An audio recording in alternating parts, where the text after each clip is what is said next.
pag in-start na kayo ng timer, ang unang gagawin nyo, i-prepare nyo lahat kung saan tamang nakalagay. Tapos kayo, yung utak nyo, alam dapat kung saan nyo kukunin. Hindi yung kung kailan nandun kayo sa actual na senaryo, dun nyo palang ano, saan kung nilagay, saan kung ano yun.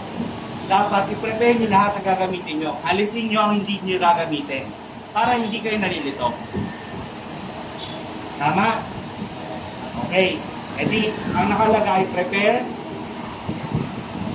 everything. Ito una. Pangalawa, anong sunod yan? Yun ang pangalawa nyo gagawin.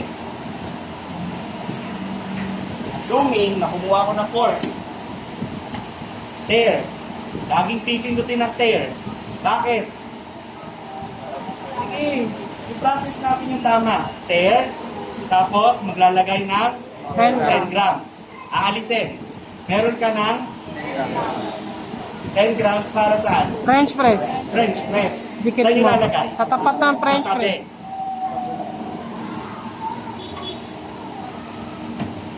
Medium fine. Tear. Lagay ng 10 grams. 10 grams. Saan lalagay?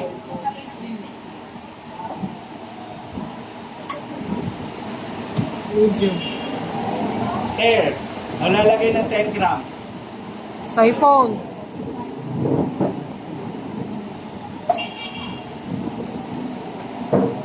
Ayan, nakita nyo na. Pag nalagay nyo na yung 10 grams, ang gawin nyo, set nyo na rin yung dapat nga bago kayo mag-grab. Kung kayo ng pagkain ng saucer at saka teaspoon, ito na, ang isunod nyo. 4 minutes. 4 minutes.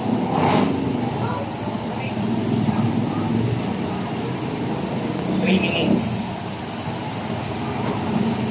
Nakaset in order? Malilito? Hindi. Anong next ano? Preheat na yan. So pagka magpipreheat, anong dapat nasa utak? Ipipreheat lahat. So ang gagawin nyo, bago kayo mag-preheat, ito, para hindi mag-consume yung preheating ng paper, nasama ko na yung paper. Maglagay tayo. Hindi ko may luma dyan. Kaya.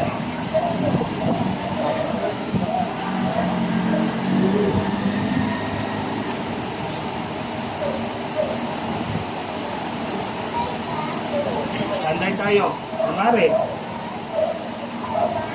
Huwag yung direct na hawakan. Para mabuka, anong gagawin? Gagamitin nyo to para ibuka. Hindi kamay. Hahawakan nyo ng tong. Tapos ilalagay nyo dito, ibubuka nyo. Hindi kamay. Walang gagamit ng kamay. Proper use of tools and equipment. Yan. Ngayon, preheat mo na. Kain mo to. Nari na pipreheat.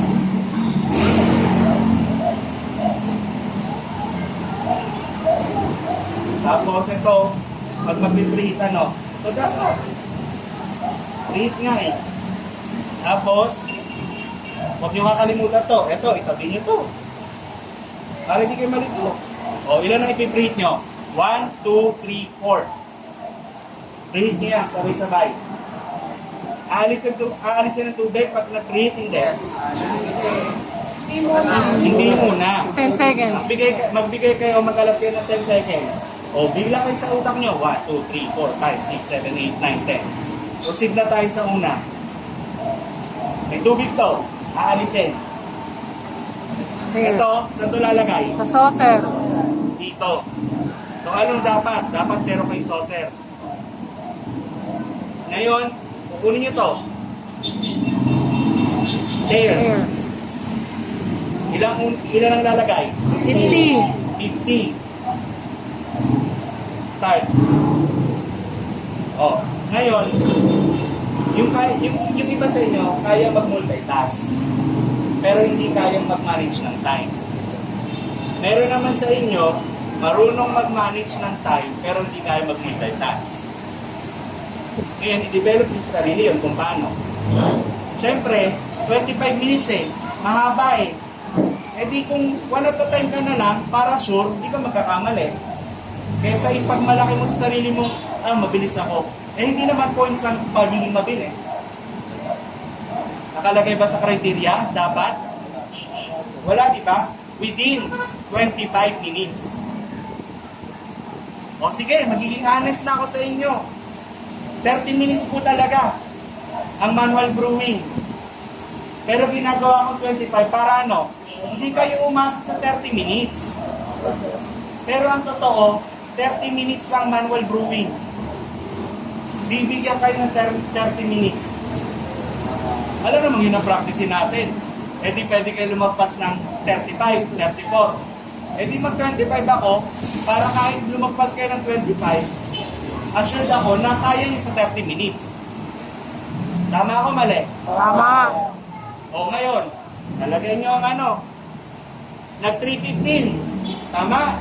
Yes. Anong ilalagay? 100 PM. Sa tingin nyo, dun sa blooming kailangan haluin? Hindi. Dito nga nagpo-bloom kayo, hindi nyo hinahalo Bakit nyo hahaluin dito? Nakalagay ko sa manual, ihalo, di ba? Sa rating sheet lang, hindi. Hindi nyo nga kayang haluin sa B60 Hindi gawin nyo rin sa French press.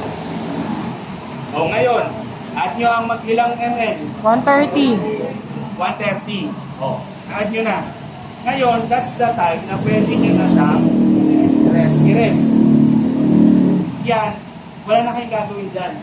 Aantayin nyo na lang tumunog. Pag tumunog yan, ano gagawin? Salin ako. Dadahan. Tapos, Salin ko. salin agad. O, kunin mo dali yun. Wala. Sinalin ko na. Okay?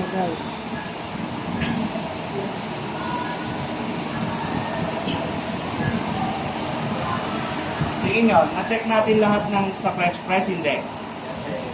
May na-miss tayo? Ano? Lego. Play go. So, ang gagawin nyo, pag na-serve nyo na yon, nalagay nyo na dun sa hindi naman forfeit yung word na serve, mismo ibibigay nyo sa assessor. Hindi yun. Ang ibig sabihin lang nun, malagay nyo po yung pinaka-brewed coffee nyo sa tamang lugar. Ibig sabihin, may saucer, may tissue, may teaspoon, may creamer, may sugar, tapos may brewed coffee. Yun ang tinatawag na serve immediately. Whether kunin niya ni assessor o hindi, okay lang. Basta, nagawa niyo yung serve immediately. Ang ano gagawin? Play go. Yan. Tapos, ano gagawin? Dito, pag nalinis, lalagay dito, aalisin niyo yung grounds, tapos, hugasan. Maswerte kayo kung merong malapit na lababo doon. Tayo, wala tayong lababo. Ano na yun nakakadagdag to ng oras, tama? Kasi manual kayo maglalagay, pero doon, iiksi ang oras nyo kasi may lababo, kung may lababo. Paano kung wala? At least nasanay kayo sa manual. After none, check tayo sa French press, hindi. Check. May na-miss? Wala. Wala. Wala. Okay na. Check na kayo. Ngayon, B60 naman tayo. Na-preheat. Lalagay niyo dito. Okay lang na kayo na to, okay lang din na iwan ko dito. Saka ilagay. Okay lang din po na ito, kanan, lagay. Kahit dito sa dalawa, kahit ano. Lagay niyo dito. Ito, kasama din sa pagkakay ko. Since ito, naugasan nyo, gagawin, punasan nyo. Tapos, ilapit nyo ulit dito. Okay? Ngayon, lalagay nyo naman ang 10 grams ng anong course? Medium fine. Medium fine. Okay? Tapos, tear. Ilang ml? 50. Start. Ngayon, after nun, anong sunod na gagawin? Kailan? 350 na daw. Mag-add tayo ng 65. Okay. Pag nakikita nyo na wala na nagdi-drip, maglagay na kayo. Pero pagka may konti pa rin, na kahit patak ng isa, consider pa rin yun na nagpa-process pa rin yung dripping. Hindi nyo pwedeng putulin. Gets? Dapat po, tuloy-tuloy yan. Kaya pagka nawalan po yan ng drip, walang pumatap, hindi na tama yung process. Tama? Yes, sir. Kaya dapat tuloy-tuloy yan po ang dripping. Pwedeng gawin. Diskarte na din. Para wala na kayong isipin na time. Pull nyo na lahat. I-pull nyo na lahat. 130. Kasi, tuloy-tuloy lang din naman eh. Ano bang mangyayari? Kaya ko lang po ginawa ang first pour at saka second pour. Ito na po kasi yung pinakamalaki na D60. Meron pong nagpapagamit sa assessment, maliit. Pagka pinul nyo yung 130, aapaw po yun. Kaya ko po kayo pinapractice ng first pouring, second pouring. Ngayon, kung nakita nyo naman yung 130 nyo po, kaya ng B60 go nyo. Kasi anong perks nun sa inyo? Wala na rin na ulit kayong babantayan. Lalagay nyo na ulit dito, ilinisin to, aantayin, matapos. Pero pag malitang dripper, hatiin nyo. Kung ano yung nagiging natin. Pero gawin nyo pa rin, hatiin nyo pa rin. Basta tuloy-tuloy lang. Hindi pwedeng maputol yung dripping. Kaya dapat nga sa inyo, kaya yan ng one at a time. Hindi naman kailangan biglayin eh. Kaya lang kayo pinagpa-practice ng multitasking. Kasi sa real world, kailangan nyo na mag-multitask. Dito, kaya naman mag-one at a time. Huwag nyo lang biglain. Kayo, hindi pa kayo maalam sa time management, pero nagmo-multitask na kayo. Mali. Dapat, kung kaya nyo mag-multitask, kaya nyo mag-proper time management. Pero kung confident kayo sa sarili nyo na parang negative ako sa time management, isa-isa na lang ako. Di okay na. Nagtututut na siya. Ano gagawin? Lalagay nyo muna po siya dito. Ano ginagawa dito bago isa? Kailangan ba? Nakalik? Okay. Lalagay sa lamesa. Tapos, pour ito. After ma-pour, rinse na agad. Linis. And then, huwag gagamitin ang kamay. Meron po tayong tong. Okay? Linis ulit. Yung iba, ginagawa ni Baltazar, kahit na may mga nilinis siya ng hot water, tinutuyo pa rin niya. Pwede naman yon. Okay? Kung mabilis siyang pumilos. Pero kung kasing bagal niya, i-press, wala. Okay? Next na tayo. Dito. Anong ginagawa dyan? Bago kayo magpakulo, kailangan meron na to agad na cloth filter. Diba, na-rinse nyo na siya, na-rinse nyo na rin to. Ano gagawin? Alisin nyo tubig.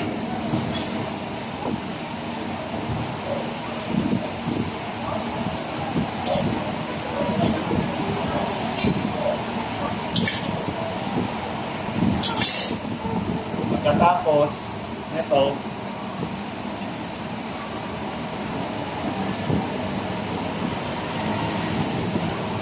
alisin nyo rin ang tubig nito. Okay?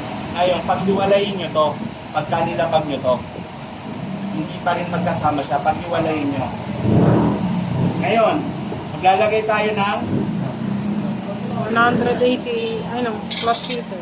ang paglagay po nito ganito ha. Kung nandiyan na kayo, pwede nyo gamitin yan. Pero make sure hawak nyo to. Okay? Ngayon, kapit natin. Pag nalagay nyo to, hit nyo yung gitna. After nan, center nyo siya.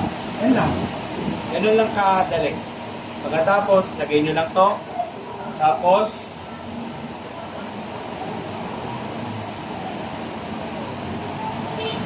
Okay. Then, pwede nyo na ulit takpan. Ganun. Ngayon, saka kayo magsukat. Ilan? 130, 180. 180. 180. After ng 180, ilagay niya, di ba? Ilagay niyo na rin to. Ang paglagay po, ganito ha. Hawakan niyo po dito, hawakan niyo to, hawakan niyo yan. Tapos, ito,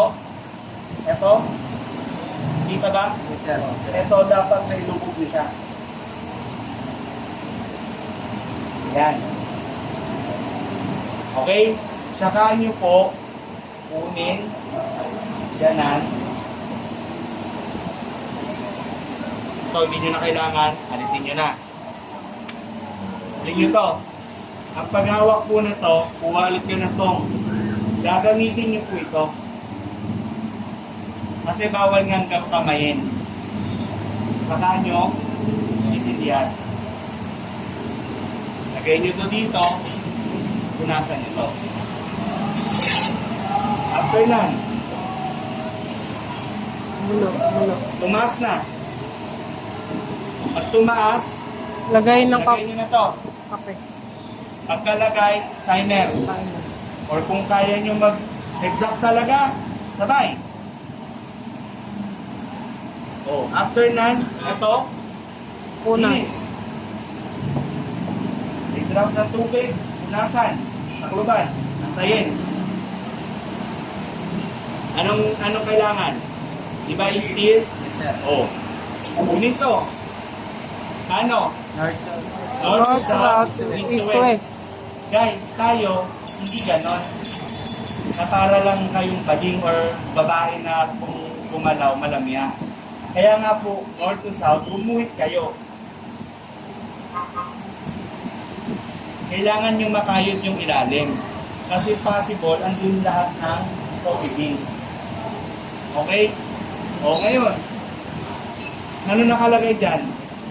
Sabi, i-steer lang daw, okay na, di ba?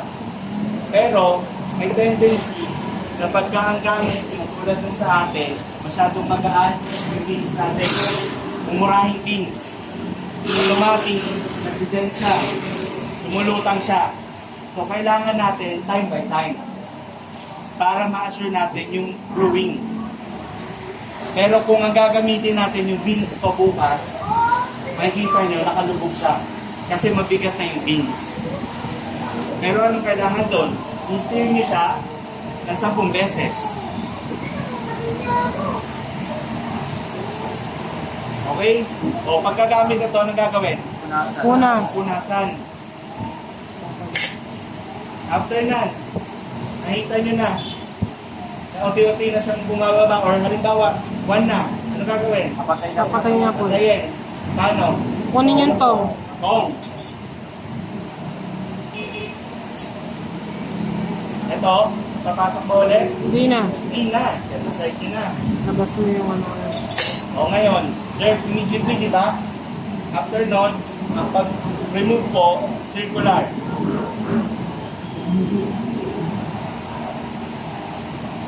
And then, yanan. Sir. Perfect, di ba? Yanan. Then, salin. After nito masalin, ang gagawin? Punasan, sir. Gasan agad. May dumi wala. Ngayon, ano na lang ang hindi natin naugasan? Yung upper chamber. Ito na lang, di ba? O after nan, gagawin nyo, hawakan nyo po dito, ito pong rubber, hindi po ito mainit. Tapos, ito kasi sa kalumaan niya, na-scratch na itong pinaka-glass. Hindi na ganun Kaya kadumi. sobrang hirap niya na. Pero, sa mga bagong siphon, napakadali lang. Okay? Ito, mahirap kasi na-scratch na siya. Kaya na yung kakaliyan, sir. Nakabasa. Yan. Tapos, i-pull nyo po siya pataas para magkaroon ng impact pababa. Kaya nga po may spring siya eh. Yun yung use nun. After nan, Ito, ang paghuhugas po na, una muna po gagawin nyo, yan. Hindi po yan matatapon. Tapos, roll nyo lang siya. O. Tapos, hawakan nyo lang ulit. Roll nyo lang ulit.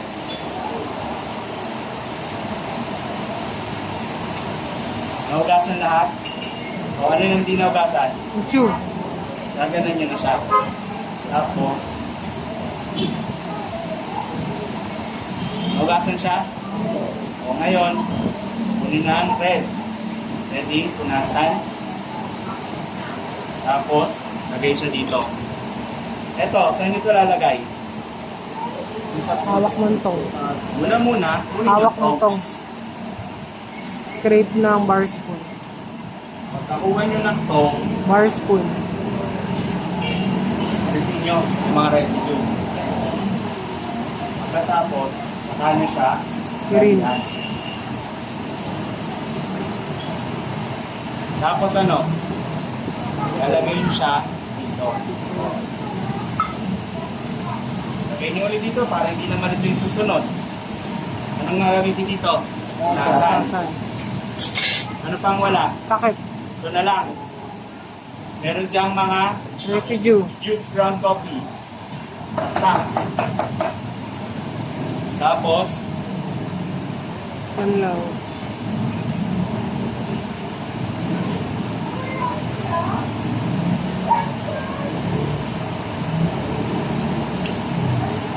gawa ba natin lahat? Natapos nyo ba lahat? Ano na lang ang tatapon nyo? Yung mga nasa dalawang. Kada gamit, Lego. Para